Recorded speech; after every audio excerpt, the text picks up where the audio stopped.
여러분, 바이든이 뚜껑이 제대로 열렸습니다. 지난 27일이었죠. 이란 지원을 받는 민병대가 시리아 국경에 인접한 요르단 미군 기지를 드론으로 공격해서 미군 3명이 사망하고 34명이 부상하는 참극이 벌어졌는데요.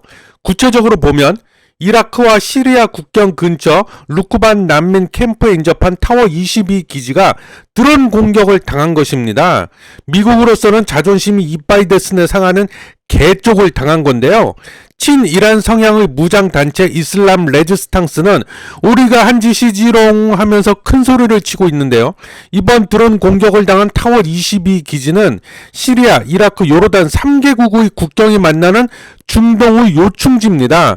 인근의 친이란 세력을 견제하는 역할을 주로 해왔습니다. 타워 22 기지 인근 시리아 남부에는 2017년 미군 주도 국제연합군하고 이슬람 국가 즉 IS죠. IS하고의 전쟁에서 핵심 역할을 한 알탄프 미군 기지가 있습니다. 미국은 IS가 패망한 이후에도 이 지역에 병력 900명을 주둔시켰고 현재까지 시리아 동부 친이란 세력의 군사력 증강을 억제하는 역할을 하고 있습니다. 타워 22 기지에는 미 육군과 공군 병력 약 350여 명이 주둔해 있는 것으로 알려져 있습니다. 한편 미국의 우방이죠. 요르단에는 미군 3,000명이 주둔하고 있어요. 물론 이란은 늘 그래왔듯이 이번 공격하고 이란은 무관하다며 모르쇠로 일관하고 있습니다. 모르쇠. 과연 사실일까요? 이란의 승인이 없이 일개 무장단체가 미군 사망자를 낳은 이러한 공격을 감행할 수 있을까요? 단독으로? 저는 아니라고 봅니다. 한편 미국은 이스라엘 하마스 간 전쟁이 터지고 나서 시리아하고 이라크 내 친이란 민병대로부터 총 160번의 공격을 받았습니다. 160번의 공격을 당했는데 미군이 사망한 것은 이번이 처음이라고 합니다. 사망자는 없었대요, 그동안. 근데 이번에 처음 나왔습니다. 그렇기 때문에 자국민 보호를 늘 입에 달고 살았던 바이든 미국으로서는 아무런 액션도 취하지 않을 수가 없게 되었는데요. 바이든은 반드시 보복하겠다고 침을 튀기고 있습니다. 일각에서는 미국이 그동안 소극적 대응으로 일관하던 태도에서 벗어나서 적극적인 보복에 나설 것으로 보고 있는데요. 여기에는 특히 공화당 내 매파들이 바이든을 압박하고 있습니다. 지금 이들은 이란이 지원하는 꼬붕들을 이참에 쓸어버리고 한 걸음 더 나아가 이란 본토를 공격하거나 이란 본토를 공격한다고? 이 미친 거 아니야? 이란 지도부 암살에 나서야 한다고 핏대를 세우고 있습니다. 대표적인 인물이 린지 그레이엄 상원 의원인데요. 이 인간은 당장 이란을 공격하라고 핏대를 세우고 있어요.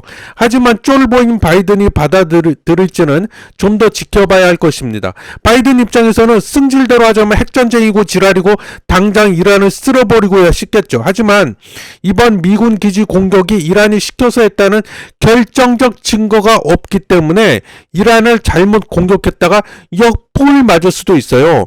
또한 이란이 핵을 갖고 있다는 점도 분명 마음에 걸리기는 할 겁니다. 그렇다고 또 아무 짓도 안 하고 가만히 있자니 또 이게 11월에 대선이 있잖아요. 그게 또 마음에 걸려.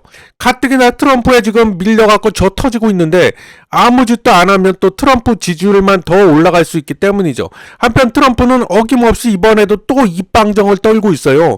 트럼프는 이번 공격은 바이든이 유약하고 나약해 빠져서 미국을 우습게 본 결과라며 만약 내가 대통령이라면 이러한 공격 따위는 없었을 것이라고 헛소리를 찍찍해대고 있습니다. 과연 트럼프가 대통령이라고 해서 공격 안 받았을까요? 지라고 뭐 별 수 있어요? 중동 문제는 그렇게 간단한 문제가 아닙니다. 왜냐하면 이란이 있기 때문인데요. 지금 미국은 마음 같아서는 중동에서 완전히 발을 빼고 싶을 겁니다. 돈만 계속 들어가고 얻는 실익도 예전만 못하기 때문이죠. 모르죠. 또 트럼프가 워낙 어디로 튈지 모르는 도라이라서 욱하는 마음에 이란을 공격하거나 아니면 중동에서 완전히 발을 뺄 수도 있기는 합니다. 이란을 공격하는 것은 말할 것도 없고 중동에서 완전히 발을 빼는 문제 또한 이게 쉽지 않은 어려운 문제입니다. 이거 일각에서는 바이든이 시리아나 이라크 내 이란 세력을 공격하거나 페르시아만에 있는 이란 해군 자산을 공격하는 선에서 보복이 이루어질 것으로 내다보고 있습니다. 결국 이란 본토에 미사일을 퍼붓지는 못할 것으로 보고 있는 건데요. 미국으로서는 이란 이란이 눈에 가시로 보일 겁니다. 이란만 아니면 이스라엘과 사우디 등을 꼬봉으로 만들어 놓고 중동에서 나와서 중국을 견제하는 데 집중할 수 있는데 이란이 발목을 잡고 있으니까 말이죠. 한편 트럼프는 대선을 앞두고 신이 났습니다. 이번 사태를 자신의 선거 전에 적극 활용하려 하기 때문인데요. 무엇보다 미군이 3명이나 사망했기 때문에 수동적인 바이든이 이번에도 소극적인 보복으로 일관한다면 이를 두고 트럼프는 나약해 빠진 바이든이 미국을 조롱거리로 만들고 있다면서 물어뜯어가지고 선거 판세를 자신에게 유리한 방향으로 몰고 가려 할 것이 뻔합니다. 아마 그도 잘 알 것입니다. 바이든이 이러지도 저러지도 못하는 진퇴양난에 빠져 있다는 것을 말이죠.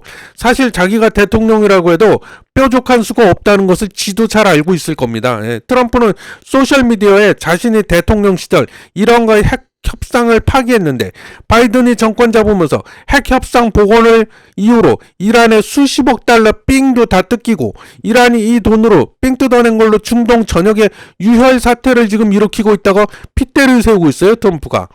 어찌됐든 바이든은 어떤 형태로든 보복을 하지 않을 수가 없는 상황에 직면해 있고 만약 중동 전쟁에서 그동안 보여왔던 공습 위주의 소극적인 모습에서 탈피해 적극적인 군사 개입이 이루어진다면 전장의 확대는 피할 수 없을 겁니다. 제가 지난 영상에서도 말씀드렸지만 그냥 난장판도 이런 난장판이 없어요. 그냥 개판이 돼가고 있습니다.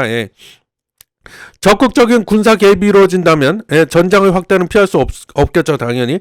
문제는 그렇게 되면 중동 전쟁이 유럽과 아시아 지역으로까지 확대가 돼갖고 중동, 유럽, 아시아가 하나의 거대한 전쟁터가 될 수 있다는 점입니다.